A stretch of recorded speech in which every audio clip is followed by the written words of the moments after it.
Little House in the Big Woods by Laura Ingalls Wilder. Chapter 1. Little House in the Big Woods. Once upon a time, 60 years ago, a little girl lived in the big woods of Wisconsin, in a little gray house made of logs. The great dark trees of the big woods stood all around the house, and beyond them were other trees, and beyond them were more trees. As far as a man could go to the north in a day, or a week, or a whole month, there was nothing but woods. There were no houses. There were no roads. There were no people. There were only trees and the wild animals who had their homes among them. Wolves lived in the big woods, and bears, and huge wild cats. Muskrats and mink and otter lived by the streams. Foxes had dens in the hills, and the deer roamed everywhere. To the west of the little log house, and to the west, there are miles upon miles of trees, and only a few little log houses scattered far apart in the edge of the big woods.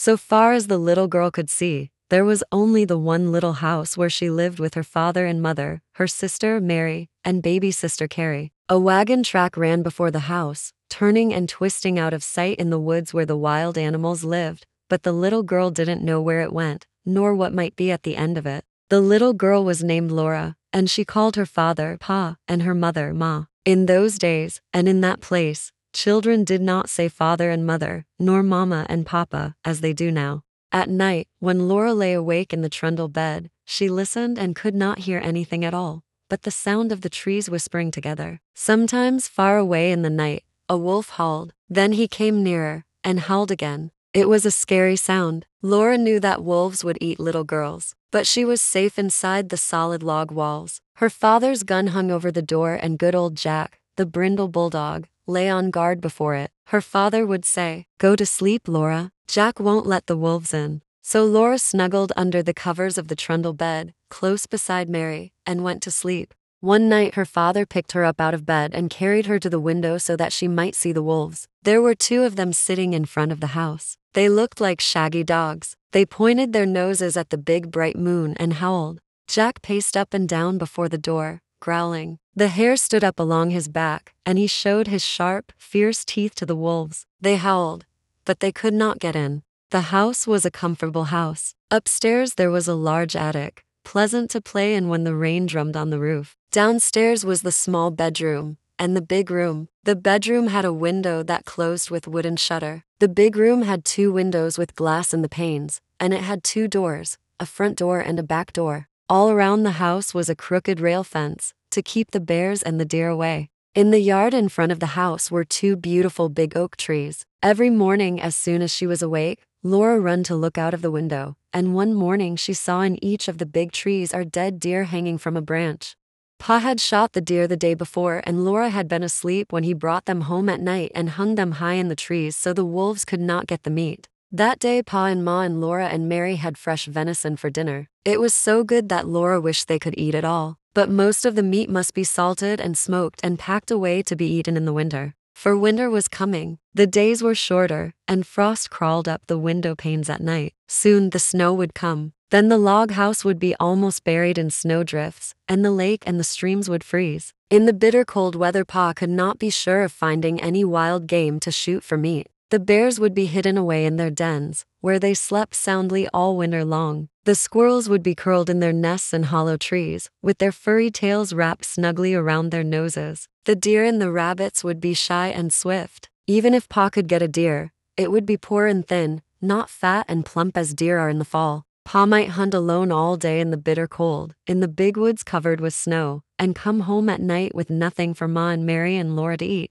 So as much food as possible must be stored away in the little house before winter came. Pa skinned the deer carefully and salted and stretched the hides, for he would make soft leather of them. Then he cut up the meat and sprinkled salt over the pieces as he laid them on a board. Standing on end in the yard was a tall length cut from the trunk of a big hollow tree. Pa had driven nails inside as far as he could reach from each end. Then he stood it up, put a little roof over the top, and cut little door on one side near the bottom. On the piece that he cut out he fastened leather hinges. Then he fitted it into place, and that was the little door, with the bark still on it. After the deer meat had been salted several days, Pa cut a hole near the end of each piece and put a string through it. Laura watched him do this, and then she watched him hang the meat on the nails in the hollow log. He reached up through the little door and hung meat on the nails as far as he could reach. Then he put a ladder against the log, climbed up to the top, moved the roof to one side, and reached down inside to hang meat on those nails. Then Pa put the roof back again, climbed down the ladder and said to Laura, "Run over to the chopping block and fetch me some of those green hickory chips, new, clean, white ones."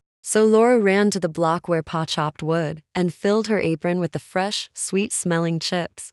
Just inside the little door in the hollow log, Pa built a fire of tiny bits of bark and moss, and he laid some of the chips on it very carefully. Instead of burning quickly, the green chips smoldered and filled the hollow log with thick, choking smoke. Pa shut the door, and a little smoke squeezed through the crack around it, and a little smoke came out through the roof, but most of it was shut in with the meat. "There's nothing better than good hickory smoke," Pa said. "That will make good venison that will keep anywhere in any weather." Then he took his gun, and slinging his axe on his shoulder, he went away to the clearing to cut down some more trees. Laura and Ma watched the fire for several days. When smoke stopped coming through the cracks, Laura would bring more hickory chips and Ma would put them on the fire under the meat. All the time there was a little smell of smoke in the yard, and when the door was opened a smoky, meaty smell came out. At last Pa said the venison had smoked long enough. Then they let the fire go out, and Pa took all the strips and pieces of meat out of the hollow tree. Ma wrapped each piece neatly in paper and hung them in the attic, where they would keep safe and dry. One morning Pa went away before daylight with the horses and wagon, and that night he came home with a wagon load of fish. The big wagon box was piled full, and some of the fish were as big as Laura. Pa had gone to Lake Pepin and caught them all with a net. Ma cut large slices of flaky, white fish, without one bone, for Laura and Mary. They all feasted on the good, fresh fish. All they did not eat fresh was salted down in barrels for the winter. Pa owned a pig. It ran wild in the big woods, living on acorns and nuts and roots. Now he caught it and put it in a pen made of logs, to fatten. He would butcher it as soon as the weather was cold enough to keep the pork frozen.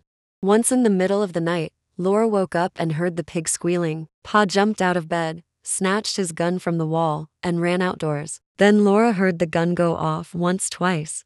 When Pa came back, he told what had happened. He had seen a big black bear standing beside the pig pen. The bear was reaching into the pen to grab the pig, and the pig was running and squealing. Pa saw this in the starlight, and he fired quickly. But the light was dim, and in his haste he missed the bear. The bear ran away into the woods, not hurt at all.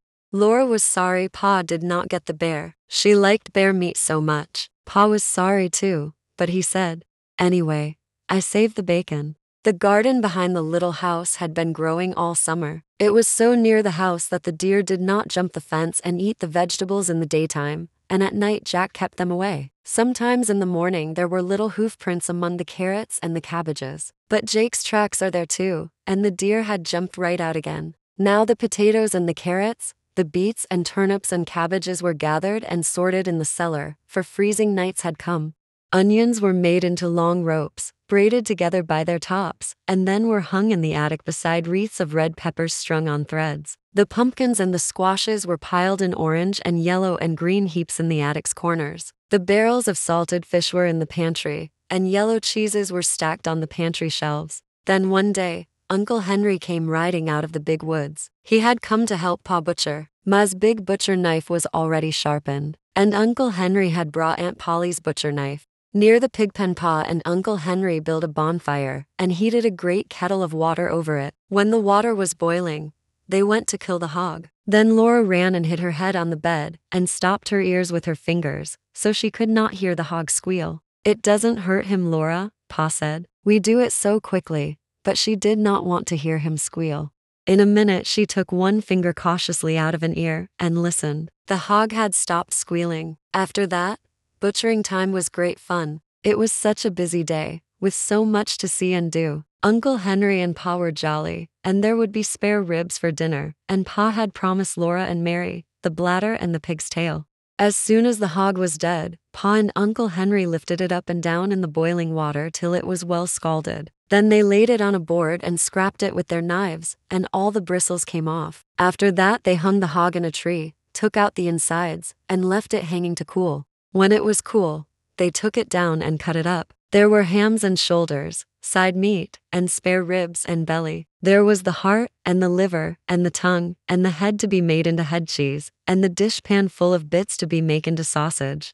The meat was laid on the board in the back door shed, and every piece was sprinkled with salt. The hams and the shoulders were put to pickle in brine, for they would be smoked, like the venison, in the hollow log. You can't beat hickory-cured ham, Pa said. He was blowing up the bladder. It made a little white balloon, and he tied the end tight with a string and gave it to Mary and Laura to play with. They could throw it into the air and spat it back and forth with their hands, or it would bounce along the ground and they could kick it. But even better fun than a balloon was the pig's tail. Pa skinned it for them carefully, and into the large end he thrust a sharpened stick. Ma opened the front of the cook stove and raked hot coals out into the iron hearth. Then Laura and Mary took turns holding the pig's tail over the coals. It sizzled and fried, and drops of fat dripped off it and blazed on the coals. Ma sprinkled it with salt. Their hands and their faces got very hot, and Laura burned her finger, but she was so excited she did not care. Roasting the pig's tail was such fun that it was hard to play fair, taking turns. At last it was done. It was nicely browned all over, and how good it smelled. They carried it into the yard to cool it, and even before it was cool enough they began tasting it, and burned their tongues. They ate every little bit of meat off the bones, and then they gave the bones to Jack. And that was the end of the pig's tail. There would not be another one till next year. Uncle Henry went home after dinner, and Pa went away to his work in the big woods. But for Laura and Mary and Ma, butchering time had only begun. There was a great deal for Ma to do, and Laura and Mary helped her. All that day and the next, Ma was trying out the lard in big iron pots on the cook stove. Laura and Mary carried wood and watched the fire. It must be hot, but not too hot or lard would burn. The big pots simmered and boiled, but they must not smoke. From time to time Ma skimmed out the brown cracklings. She put them in a cloth and squeezed out every bit of the lard, and then she put the cracklings away. She would use them to flavor Johnny cake later. Cracklings were very good to eat, but Laura and Mary could have only a taste. They were too rich for little girls, Ma said. Ma scraped and cleaned the head carefully, and then she boiled it till all the meat fell off the bones. She chopped the meat fine with her chopping knife in the wooden bowl. She seasoned it with pepper and salt and spices. Then she mixed the pot liquor with it, and set it away in a pan to cool. When it was cool, it would cut in slices, and that was head cheese. The little pieces of meat, lean and fat, that had been cut off the large pieces Ma chopped and chopped until it was all chopped fine. She seasoned it with salt and pepper and with dried sage leaves from the garden. Then with her hands she tossed and turned it until it was well mixed, and she molded it into balls. She put the balls in a pan out in the shed, where they would freeze and be good to eat all winter. That was the sausage. When butchering time was over, there were the sausages and the head cheese, the big jars of lard and the keg of white salt pork out in the shed, and in the attic hung the smoked hams and shoulders. The little house was fairly bursting with good food, stored away for the long winter. The pantry and the shed and the cellar were full, and so was the attic.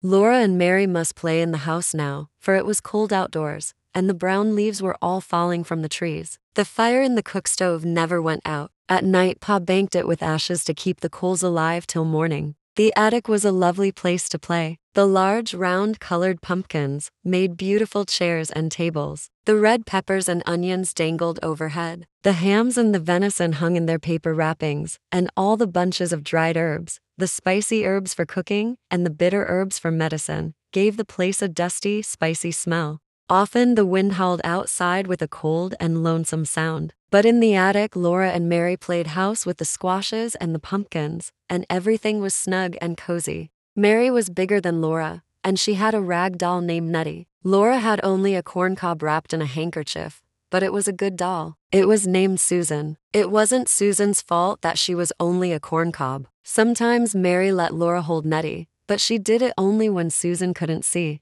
The best times of all were at night. After supper, Pa brought his traps in from the shed to grease them by the fire. He rubbed them bright, and greased the hinges of the jaws and the springs of the pans with a feather dipped in bear's grease. There were small traps and middle-sized traps and great bear traps with teeth in their jaws that Pa said would break a man's leg if they shut onto it. While he greased the traps, Pa told Laura and Mary little jokes and stories, and afterward he would play his fiddle. The doors and windows were tightly shut, and the cracks of the window frames stuffed with cloth to keep out the cold. But Black Susan, the cat, came and went as she pleased, day and night, through the swinging door of the cat hole in the bottom of the front door. She always went very quickly, so the door would not catch her tail when it fell shut behind her. One night when Pa was greasing the traps, he watched Black Susan come in, and he said, "There was once a man who had two cats, a big cat and a little cat." Laura and Mary ran to lean on his knees and hear the rest. "He had two cats," Pa repeated,